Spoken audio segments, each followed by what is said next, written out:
Como todos los miércoles, se encuentra con nosotros el doctor Álvarez y siempre estamos abordando un tema de interés para toda la población. Ustedes se recuerdan que hablamos hace como dos sesiones del síndrome metabólico. Pues ya hablamos también de la hipertensión, que viene a formar parte de este síndrome, y ahora hablaremos del alto colesterol. Veamos qué nos dice el doctor Álvarez. Bienvenido al programa, doctor. Con gusto, aquí estamos. Pues bien, ¿cómo vamos a decir que alguien tiene alto el colesterol, doctor? Pues el problema con eso es que no presenta muchos síntomas. Usted puede tener alto el colesterol y la única forma de saberlo es cuando se mide a través de un laboratorio. Es cuando podemos saber si lo tiene alto o no. Por eso es muy importante la curiosidad, tanto del médico como del paciente, del interés propio de él, especialmente en pacientes que sientan que tienen ciertos factores de riesgo, como es diabetes, como es hipertensión, como que tuvieran parientes con diabetes, parientes con hipertensión, con alto colesterol. Entonces es bueno que ellos también se chequeen ese tipo de exámenes. Aquí estamos hablando de todos los factores, ¿verdad?, que están o que nos pueden generar el alto colesterol, y estos son los alimentos. Okay, hablemos de los alimentos, de las malas grasas, del mal colesterol.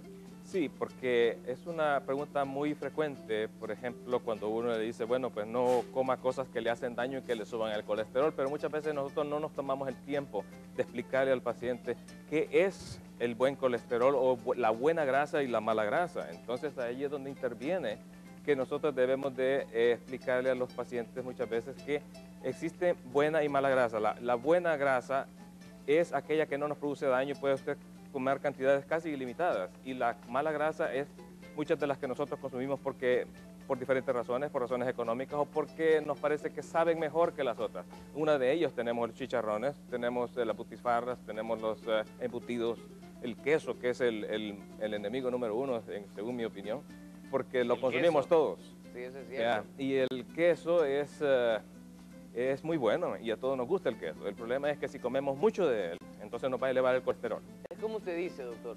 Casi siempre que nosotros estamos, estoy ante un paciente, ¿verdad?, alguien que esté enfermo, siempre surge la pregunta, ¿y cómo está el colesterol? ¿Lo tenés alto, lo tenés bajo, lo tenés normal? O sea, ¿por qué los doctores siempre hacen énfasis en esa pregunta? El énfasis que hacemos en eso es por las derivaciones, o sea, por las consecuencias de tener un alto colesterol, que siempre viene acompañado de otros problemas como altos triglicéridos y otros problemas similares que nos llevan como consecuencias a un posible infarto del miocardio, un ataque al corazón o un accidente cerebrovascular que nosotros le llamamos derrame, es más comúnmente conocido. También puede llevar a oclusiones de las arterias de los miembros inferiores, los cuales hacen que no haya suficiente sangre para las extremidades y algunas veces se puede llegar a la amputación. Estábamos hablando también, doctor, como un dato curioso, ¿verdad?, que una comparación entre Finlandia y Suecia. Grecia. Grecia. Sí. Y Grecia. ¿Cómo es eso? ¿Cómo es esa comparación? Pues fíjese que es interesante porque la verdad es que los finlandeses y los griegos comen casi la misma cantidad de grasa. Nada más que los griegos consumen mucha grasa de la buena, por ejemplo, digamos, aceite de oliva, aceite de canola, un poquito de vino, hacen bastante ejercicio, caminan, tienen una dieta rica en vegetales y otras cosas, en comparación de los finlandeses, que por vivir en una zona donde es muy alta la ganadería, producen muchísimo queso, y ellos consumen alta cantidad de productos de ese tipo, como crema, queso de todos tipos. Entonces, la diferencia drástica es que, a pesar de que los dos consumen la misma cantidad de grasa, unos consumen de la buena grasa y no padecen casi de los problemas del corazón. O sea, la mortalidad por infarto del miocardio en los griegos es bien pequeña en comparación con la mortalidad que tenemos con los finlandeses, que prácticamente están altísimas, mortalidad una de las más altas del mundo, igual que Suecia y Finlandia, una de las más altas tasas de ataques al corazón en el mundo. Ok, mire, muchas de las personas que tienen alto colesterol nos están sintonizando en estos momentos. ¿Y qué es lo primero que deben hacer, doctor? Bueno, para evitar que su colesterol esté alto, primero hay que saber qué niveles tienen ellos en el momento. Tiene que primero tener un examen. Si no se los ha mandado el médico, es bueno de que ellos por su propia iniciativa se chequeen, especialmente aquellas personas que tienen cierto riesgo, como decíamos, o aquellos pacientes que tienen parientes diabéticos, que están un poquito pasados de peso, o que tienen, por ejemplo, hipertensión arterial, que va acompañando el síndrome metabólico. Todas esas personas es bueno que se chequeen su colesterol para saber dónde andan parados, y después de que sepan dónde están, entonces ya saben cómo deben de actuar. Cambiar su tipo de alimentación, disminuir la cantidad de grasas de las que no se deben de consumir, aumentarle las que sí se deben, También bajar la cantidad de carbohidratos, como mucha fruta, porque el exceso de fruta, mucha sacarosa, como el azúcar de la mesa, ¿Sí? esa hace que aumente la cantidad de glucosa que cuando no se utiliza completamente se almacena en forma de grasa. Y esa es la grasa que después se desprende y se va a los vasos y se pega en los vasos. Por lo tanto, todo eso contribuye. Tenemos que tener una dieta balanceada en los 3 nutrientes, especialmente. Doctor Álvarez, hablemos ya de las consecuencias. Hábleme, si yo tengo un alto colesterol, ¿cuáles van a ser mis primeras consecuencias a corto plazo y a largo plazo?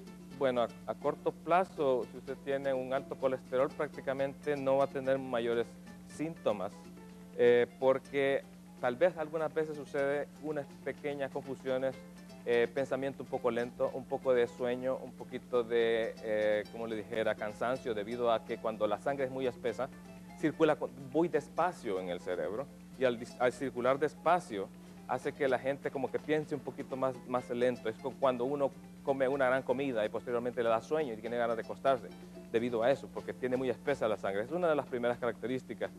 A largo Ya plazo. desde esos síntomas, sueño, como usted lo está mencionando, ya ustedes como doctores ya pueden decir, ya pueden medir el colesterol. Pues Y algunas ya pueden veces determinar que tiene alto el colesterol. podría ser un factor que nos indique que podría ser eso, porque también eso puede ser indicación de otro montón de factores que podrían dar sueño.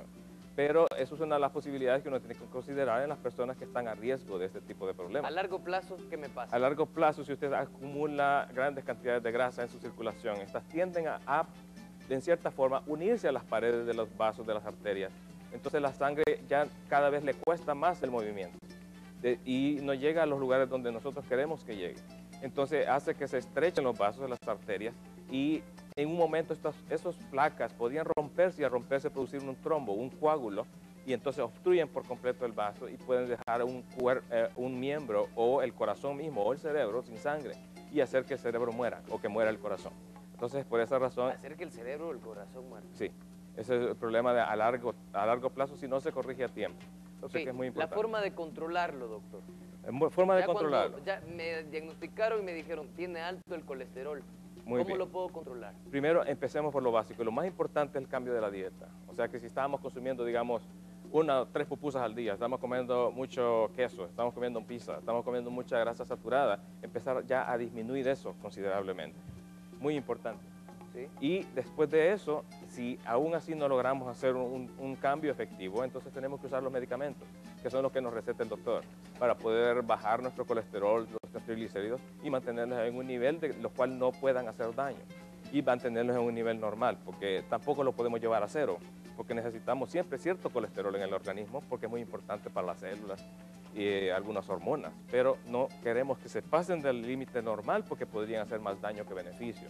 Es ahí donde interviene los cambios de estilo de vida, que es la dieta, más los medicamentos que nos puede dar el doctor. Pero lo más importante es los cambios de estilo de vida, o sea, la dieta que nosotros consumimos. Ok, se empieza con la dieta y me imagino de que el ejercicio, al igual que como tratamiento de las otras enfermedades como hipertensión y de las otras que hemos hablado, siempre es muy importante. Claro que sí, o sea, es un complemento, porque le ayuda a usted a que la circulación se acelere, el metabolismo se acelere y se consuma esa grasa para energía, en vez de que se consuma en cuanto a almacenamiento, sino que se consume para que se queme y ya no se acumule. Y entonces de esa manera se evita que se vaya pegando donde no queremos que se pegue.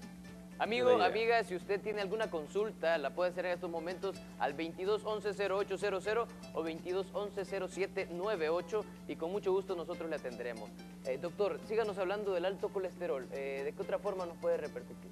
Bueno, puede ser de que, digamos, en el tiempo, cuando usted tiene alto el colesterol, las arterias de los vasos se van ocluyendo poco a poco. Especialmente cuando usted tiene otros factores de riesgo, por ejemplo el cigarrillo, que es un enemigo número 1 de cualquier persona y no digamos de los pacientes que tienen diabetes o de los pacientes que tienen predisposición a tener síndrome metabólico. Porque el cigarrillo hace, entre otros efectos, que todavía se cierren más los vasos. O sea que los va cerrando, produce una cierta lesión en las arterias, además del problema que podemos tener de la grasa, hace que haya un daño directo a los vasos. Entonces, de esa manera las arterias se tienden a cerrar y se caracteriza porque pronto nosotros no tenemos una buena circulación en los miembros inferiores, por ejemplo, es una de las características. Además de que el cigarrillo es capaz de destruir la función del páncreas con el tiempo. Entonces, hace de que el paciente, si no iba a ser diabético, se hace diabético más rápido, si fuma. Que eso es un tema que podríamos abordar otro día, solamente el cigarrillo en relación a esto, que es un tema bastante amplio. Pero sí se sabe que es un agente que daña mucho los órganos más importantes, como es el hígado, que es donde se metabolizan las grasas, y como es el páncreas, que es donde se produce la insulina, que es la que maneja toda la glucosa que nosotros comemos. Ok, las personas han estado atentas a esta entrevista y no hay en la forma de comenzar. Formémosle un plato para el almuerzo, doctor. Plato para el almuerzo. Plato para el Bueno, almuerzo, muy para- bien, digamos para que este pudiéramos comer pescado, mi plato Pescado. favorito. El mío también. Ah, excelente, pues estamos de acuerdo. Pescado. El pescado, es, Sí. Digamos un pedazo de pescado. Frito, en sopa. Frito con aceite vegetal que no tiene colesterol. Podemos usar vegetales, podemos una ensalada, podemos usar poco arroz, no mucho, o una pequeña papa. Posteriormente podemos comernos una tortilla nada más, Una tortilla. una nada tortilla, más. tampoco tan Aunque tortilla. esté recién salidita del comal y tengamos unas 4 enfrente de nosotros, una tortilla. De preferencia si queremos bajar de peso. Si estamos como en el peso bajo, pues no importa, podemos comer dos pequeñitas. Pero si estamos queriendo rebajar, una es suficiente. Una tortilla, una porción, me decía que 3 cucharadas soperas. 3 de cucharadas arroz, soperas ¿es o una suficiente? pequeña papa. Una pequeña papa. Una pequeña papa en vez del arroz. Un Después de pescado. eso, un refresco. Un refresco de los que no tiene mucho, como la dieta, de dieta especialmente, o sino de los que venden que solamente tienen una edulcorante artificial. Ok. Y tal vez incluso hasta un pedacito de fruta. Pero no Oh. dijimos una papaya entera, sino que dijimos un pedazo de manzana. Yo- un pedacito de fruta. Un ¿verdad? Ok, doctor, muchas gracias por acompañarnos. gusto. Este-